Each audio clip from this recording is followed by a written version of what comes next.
Allopathy दवाओं के खिलाफ विज्ञापन और पतंजलि आयुर्वेद द्वारा अपनी दवाओं के लिए भ्रामक दावों पर अदालत की अवमानना को लेकर सुप्रीम कोर्ट में मंगलवार को सुनवाई हुई।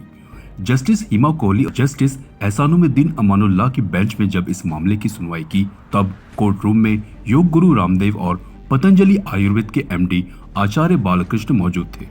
योग गुरु रामदेव की मौजूदगी में पतंजलि की ओर से पेश हुए वकील ने सुप्रीम कोर्ट को बताया कि पतंजलि ने 67 अखबारों में माफीनामा दिया है, जिसमें कंपनी के 10 लाख रुपए खर्च हुए हैं। सुप्रीम कोर्ट ने रामदेव के माफीनामे को एक बार फिर से स्वीकार नहीं किया और कहा कि मामले की सुनवाई 30 अप्रैल को होगी और अगली सुनवाई में रामदेव और बालकृष्ण को पेश होना होगा। जब इस मामले की मंगलवार को सुनवाई हो रही थी, तब सुप्रीम कोर्ट ने पूछा कि आखिर कल माफीनामा दाखिल क्यों किया गया। यह तो पहले ही कर दिया जाना चाहिए था। इस पर पतंजलि की ओर से पेश हुए सीनियर वकील मुकुल रोहतगी की तरफ से कहा गया कि हमने 67 अखबारों में माफीनामा दिया है। इस पर हमने 10 लाख रुपए खर्च किए हैं। इसके बाद विज्ञापन पर अदालत ने पूछा कि ये उतने ही साइज का माफीनामा है जितना बड़ा आप विज्ञापन देते हैं। अदालत ने पूछा, क्या आप हमेशा इतने साइज का ही विज्ञापन देते हैं?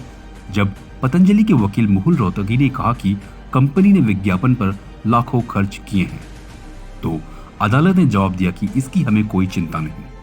इसके बाद सुप्रीम कोर्ट ने कहा कि इंडियन मेडिकल एसोसिएशन ने कहा है कि वह इस मामले की याचिका में कंज्यूमर एक्ट को भी शामिल कर सकते हैं। ऐसे में सूचना प्रसारण मंत्रालय का क्या?